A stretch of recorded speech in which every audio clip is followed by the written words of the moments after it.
Comment est-ce que Mario Striker a pu passer de ça en 2007 à ça en 2022? Il n'y a pas vraiment de différence, mais c'est justement ça le problème! Et ça, c'est niveau gameplay, parce qu'en termes de contenu, Battle League est sorti avec 10 personnages contre 20 pour son prédécesseur. Oui, mais maintenant, tu peux changer l'équipement des joueurs pour modifier leurs statistiques. Votre jeu de base a remplacé Birdo par des genouillères. Le pire, c'est que je m'en fous de Birdo, mais je me fous encore plus de la sécurité de ses genoux. Le jeu est sorti avec 5 stades contre 17 pour Charge, 6 objets à la place de 14. C'est fou comment les jeux avaient pas besoin de DLC quand ils sortaient complets. Oh là, plains-toi pas, c'est gratuit. Si tu m'annonces dès le jour 1 que tu vas m'ajouter du contenu, c'est pas un bonus, t'as juste pas fini. Arrêtez de faire passer ça pour une belle attention, vous me le devez, j'ai payé le prix complet, tabarnak! Bon, je pense que ma frustration vient du fait que j'ai déjà eu un amour profond pour ces jeux. Qui dans sa jeunesse a jamais joué à un jeu de sport Mario? Un des 38 jeux de sport Mario. Mais à quel moment ces spin-offs autrefois adorés ont perdu leur charme? Pour mieux comprendre cette descente infernale, faut remonter à travers l'histoire des jeux sportifs alors que chaque époque amenait une force manquante aux jeux actuels. Les débuts athlétiques de Mario datent du jeu Golf sorti en 1984 sur NES.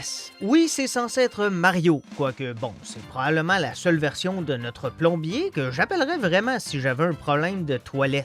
Après une carrière comme arbitre, notamment pour des combats de Mike Tyson, c'est en 95 que le premier jeu nommé en l'honneur de notre moustachu sort avec Mario Tennis sur Virtual Boy. La bonne nouvelle, c'est le jeu le plus vendu de l'histoire de la console. La mauvaise, c'est la console Nintendo la moins vendue de l'histoire. Mais même sans le fiasco du barbecue portable avec des jambes de poulet et ses 770 000 unités vendues, Mario Tennis est juste vide. C'est pas normal que la partie la plus plaisante du jeu, c'est s'imaginer Donkey Kong Jr. se fâcher en essayant d'enfiler son costume serré. Il a dû faire une méchante crise quand il a vu que Yoshi, lui, il pouvait jouer tout nu. C'est sur Nintendo 64 qu'arrive la formule moderne des jeux de sport et je sais pas trop comment me sentir que mes premiers souvenirs sportifs d'enfance ont été vécus à travers un petit moustachu dodu en salopette. C'était des bons jeux de sport, mais en plus, ils ajoutaient le charme de l'univers Mario. Dans le temps, j'avais le choix entre jouer avec le seul Mario que je connais ou Tiger Wood qui ressemble pas à Tiger Wood. Je vais prendre le gars à qui j'ai agrippé le visage avec la même fierté que ma grand-mère à ma fête. Merci grand-maman, mais tout le monde en a une. On a nos personnages classiques avec des forces et des faiblesses propres à chacun. Je sais que Bowser est fort, Mario est plus équilibré, Harry devrait pas s'approcher d'une école. Un an après, c'est au tour du tennis d'avoir son jeu et ça vient avec l'introduction de l'homme, le mythe, la légende Waluigi. Des fois, ça prend du temps à installer la personnalité d'un personnage, mais Waluigi, dès ses premières secondes à l'écran, je le savais que c'est le gars à l'épicerie qui tâte des fruits sans les acheter. Il y a des mini-jeux comme seul Mario sait le faire, mais c'est vraiment le multijoueur qui est mémorable. Je pense qu'on a tous déjà été faussement honnêtes avec nos parents en disant « Oh, aujourd'hui, j'ai fait du sport. » Par contre, ça marchait moins bien avec Smash quand j'ai dit à ma mère que j'ai tabassé un primate. À l'époque, jouer à 4, c'était révolutionnaire. Il y a une raison pour que GoldenEye est légendaire, même si objectivement, c'est moins bon que Call of Duty en split screen. Les critères évoluent, mais les jeux de sport Mario offrent encore des expériences coincées 20 ans en arrière.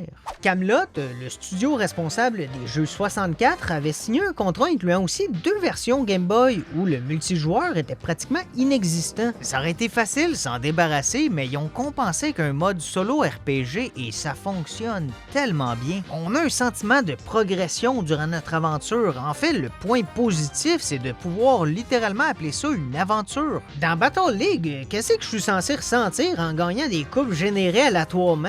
Il y a 20 ans, j'étais fier d'en parler dans le cours d'école, mais aujourd'hui, j'aurais l'air fou. Je voulais pas leur faire peur, je voulais juste qu'ils sachent que j'ai battu Wario. Il y a une séparation entre les jeux de consoles de salon axés sur le plaisir entre amis, alors que les consoles portables font plus journée seule chez mamie. La Switch aurait été la console parfaite pour justement combiner les 2 volets et pour une fois faire un jeu complet. Vous êtes capable de faire un bon multijoueur, vous êtes capable de faire un bon solo, ça vous tente pas de juste faire un bon jeu? Personne demande un jeu parfait, mais au moins faites semblant d'essayer. Mario Tennis Ace est magnifique visuellement et le gameplay est le meilleur de la franchise, mais ça rend le manque de contenu encore plus frustrant. J'ai du plaisir quand je joue, fait que je joue et après une heure, je suis comme « Ah fuck, c'est pour ça que j'ai pas joué depuis 6 mois. » C'est comme ma petite tradition, contrairement à un jeu qui est juste mauvais, ce jeu-là me déçoit 2 fois par année. Fun fact, c'est aussi la description que me donne mon grand-père. Mon époque préférée, c'est celle de la GameCube où on peut voir toute la passion et l'amour pour la licence. Ça paraît que les développeurs ont eu du plaisir à faire les jeux, tellement qu'ils ont même fait des bloopers pour de l'animation.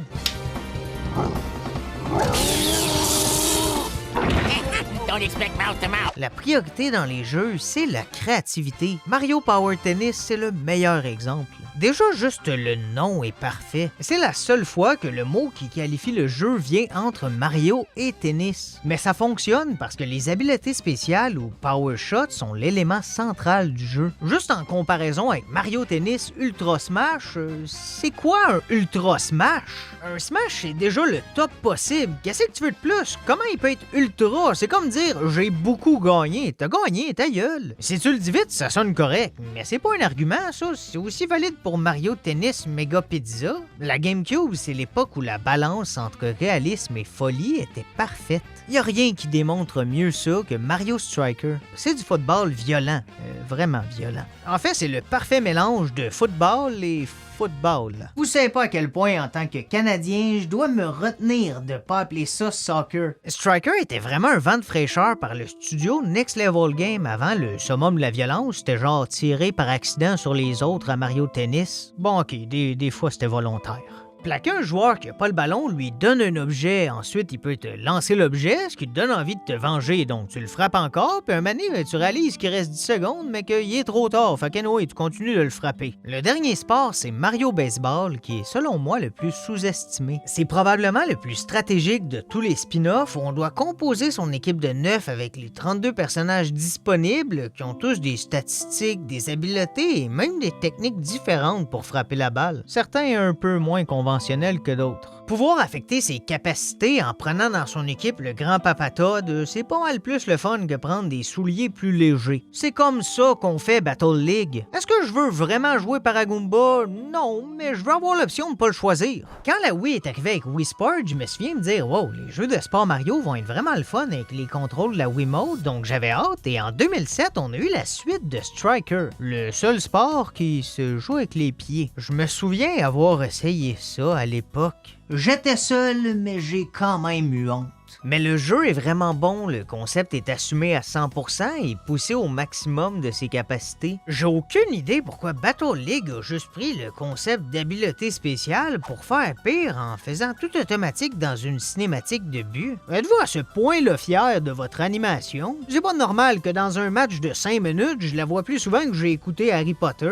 Avec le recul, Nintendo a probablement réalisé que Mario était pas nécessaire pour vendre les jeux de sport sur Wii. Wii Sports, c'est le meilleur exemple où le personnage principal, c'est le joueur lui-même. En tout cas, en théorie. Je trouve ça presque honorable de pas avoir sorti des jeux Mario juste pour sortir des jeux Mario. J'ai dit presque honorable, hein? Ils ont pas eu cette mentalité-là en sortant Power Tennis avec ça à boîte un petit logo nouveau contrôle. Est-ce que nous forcer à jouer avec des contrôles mal adaptés au concept d'habileté spéciale, c'est mieux que l'original? Non. Mais est-ce que c'est mieux que rien?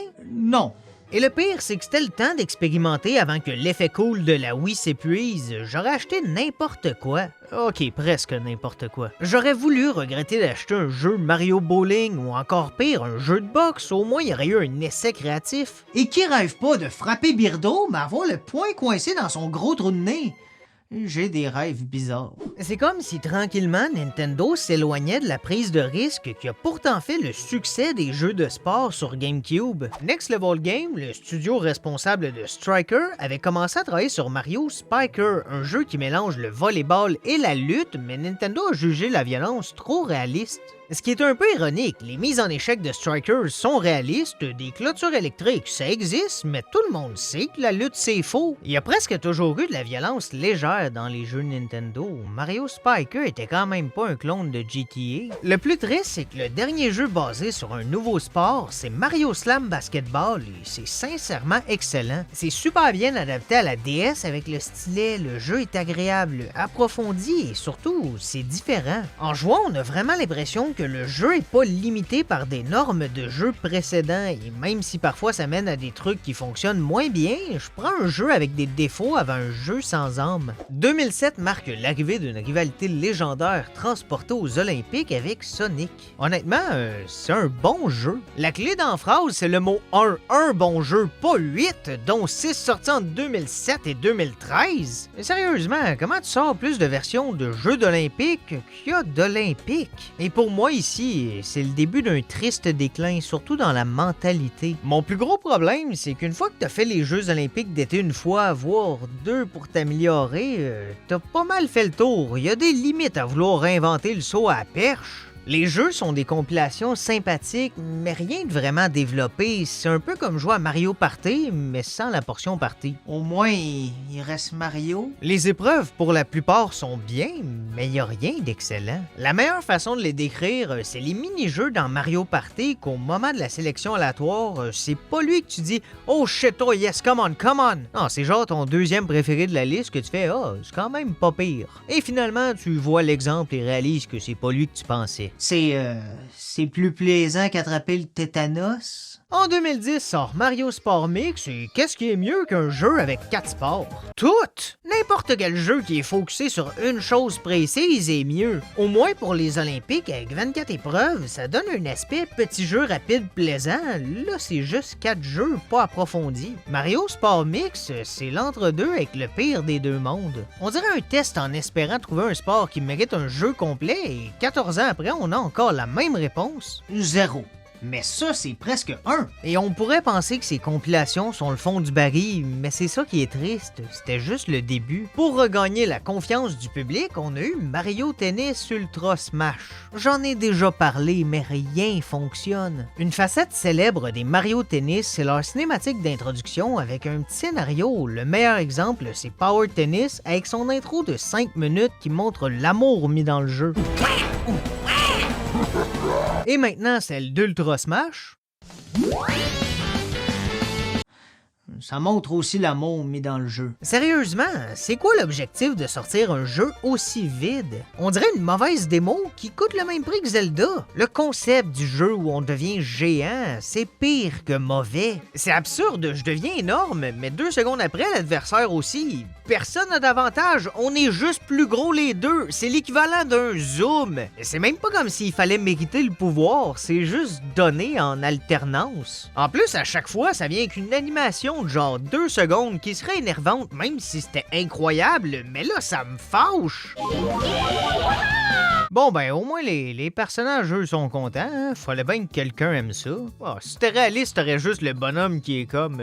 Tabarnak! Tuez-moi! Pour ramener la série sur le droit chemin, on a ensuite une autre compilation, cette fois pour la 3DS. C'est quand même un bel essai. Peut-être que les fans ont oublié qu'ils aimaient pas ça. Mettre 25% d'efforts sur 4 sports a pas fonctionné. Mettre 25% d'efforts sur un seul sport a étonnamment pas fonctionné. Mais si pour le prochain, on garde le même 25% par sport, en faisant 5 sports, on arrive à 125%. C'est fou ça là, même pour Zelda, on donne juste notre 100%.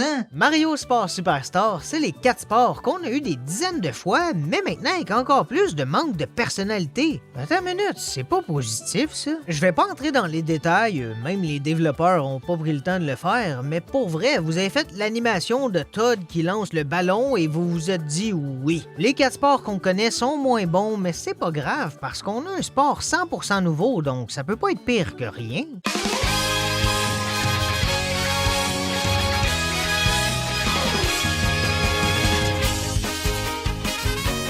Les courses de chevaux, c'est juste pas une très bonne idée pour un jeu de sport Mario. T'aimes la course? Joue à Mario Kart. t'aimes les chevaux, joue pas à ça. Plutôt, j'ai parlé d'Ace comme un jeu frustrant qui aurait pu être plus parce que les mécaniques sont plaisantes, le jeu est beau et il manque juste un petit quelque chose. Ça aurait été le moment parfait de prendre 6 mois de plus et faire un vrai jeu qui rend presque tout le monde heureux. Là, si tu joues pas en ligne, tu joues juste pas. Même en multijoueur, c'est pas comme Mario Party où je peux jouer avec la famille et avoir du plaisir parce que le côté chance rend ça imprévisible. Là, mon grand-père a autant de chances de gagner à Mario Tennis que contre un escalier glissant. Sauf que le jeu a vendu plus de 4 millions de copies, donc pourquoi se forcer? Le prochain jeu s'appelle Mario Golf Super Rush et il y a de l'amélioration au niveau nom parce que là, je vois le lien. C'est tellement rushé, comment tu sors un jeu de golf avec 6 terrains alors que le jeu sur 64 en avait 8?